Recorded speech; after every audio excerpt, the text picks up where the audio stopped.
Hello and welcome back everyone. સ્વાગત છે આપ સર્વેનું પ્રિપરેશન વિથ જુનિયર ટેસ્ટના ડિજિટલ પ્લેટફોર્મ પર. આજે આપણે વાત કરવાના છે કરંટ અફેરના મોસ્ટ ટાઈમ એવા પ્રશ્નોની. અને આપ અમારી ચેનલ પર પ્રથમ વાર હો તો ચેનલને સબસ્ક્રાઇબ કરવા ના ભૂલતા, સાથે સાથે બેલ આઇકન પણ પ્રેસ કરી દેજો જેથી આવનારા તમામ વિડીયોની અપડેટ આપ સુધી પહોંચતી રહે. અને હજુ સુધી તમે અમારી ટેલિગ્રામ ચેનલ તેમજ વોટ્સઅપ ચેનલ જોઈન ના કરી હોય તો નીચે ડિસ્ક્રિપ્શન બોક્સમાં તેની લિંક આપેલી છે, તો ત્યાં જઈને તમે જોઈન કરી શકો છો. તો શરૂ કરીએ કરંટ અફેરના મોસ્ટ ટાઈમ એવા પ્રશ્નો. પ્રશ્ન નંબર 1, નીચેનામાંથી કયા રાજ્યમાં ગજકોથા અભિયાન શરૂ કર્યું? તો આપણો સાચો જવાબ છે ઓપ્શન એ, આસામ.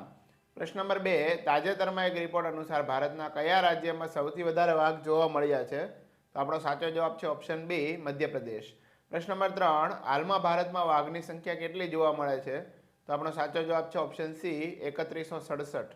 પ્રશ્ન નંબર 4, હાલમાં ગેંડાના સંરક્ષણ માટે રાઇનો ટાસ્ક ફોર્સનું ગઠન કયા રાજ્ય દ્વારા કરવામાં આવ્યું?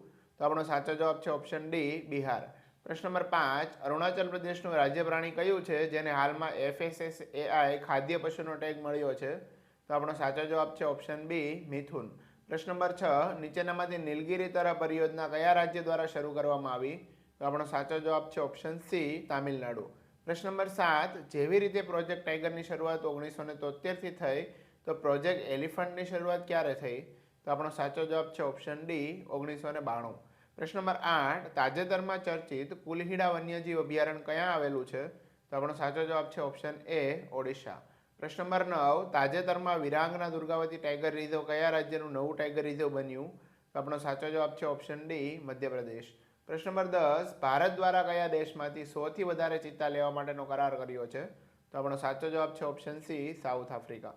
પ્રશ્ન નંબર 11, હાલમાં સંયુક્ત રાષ્ટ્રે કયા વર્ષને આંતરરાષ્ટ્રીય કેમલિડ્સ વર્ષ ઘોષિત કર્યું છે? તો આપણો સાચો જવાબ છે ઓપ્શન ડી, 2024. પ્રશ્ન નંબર 12, નીચેનામાંથી કયા દિવસે આંતરરાષ્ટ્રીય વાઘ દિવસ મનાવવામાં આવે છે? તો આપણો સાચો જવાબ છે ઓપ્શન સી, 29 જુલાઈ. પ્રશ્ન નંબર 13, હાલમાં કેન્દ્ર સરકારે પશુ ચિકિત્સા અને રસીકરણ માટે કયું પોર્ટલ લોન્ચ કર્યું છે? તો આપણો સાચો જવાબ છે ઓપ્શન એ, નંદી પોર્ટલ. પ્રશ્ન નંબર 14, નીચેનામાંથી પર્યાવરણ અને જળવાયુ મંત્રી શ્રી દ્વારા વાઘની સંખ્યા દર વર્ષે કેટલા ટકા વધે છે તેનો રિપોર્ટ રજૂ કર્યો? તો આપણો સાચો જવાબ છે ઓપ્શન એ, 6.1%. પ્રશ્ન નંબર 15, તામિલનાડુ દ્વારા શરૂ કરવામાં આવેલ નીલગિરી તરફ પરિયોજના માટેની પ્રોજેક્ટ કોસ્ટ કેટલી છે? તો આપણો સાચો જવાબ છે ઓપ્શન સી, 25 કરોડ. પ્રશ્ન નંબર 16, વિશ્વમાં સૌથી વધુ ભારતમાં વાઘની કેટલા ટકા વસ્તી છે? તો આપણો સાચો જવાબ છે ઓપ્શન સી, 75%. પ્રશ્ન નંબર 17, નીચેનામાંથી કયા દિવસે રાષ્ટ્રીય ડોલ્ફિન દિવસ મનાવવામાં આવે છે? તો આપણો સાચો જવાબ છે ઓપ્શન બી, 5 ઓક્ટોબર. પ્રશ્ન નંબર 18, નીચેનામાંથી કયા રાજ્ય દ્વારા મેરી ગંગા મેરી ડોલ્ફિન નામનું અભિયાન ચલાવ્યું છે? તો આપણો સાચો જવાબ છે ઓપ્શન એ, ઉત્તર પ્રદેશ. પ્રશ્ન નંબર 19, તાજેતરમાં મધ્યપ્રદેશમાં સ્થિત વિરાંગના દુર્ગાવતી ટાઈગર રિઝર્વ એ ભારતનું કેટલામું ટાઈગર રિઝર્વ બન્યું છે? તો આપણો સાચો જવાબ છે ઓપ્શન ડી, 54મું.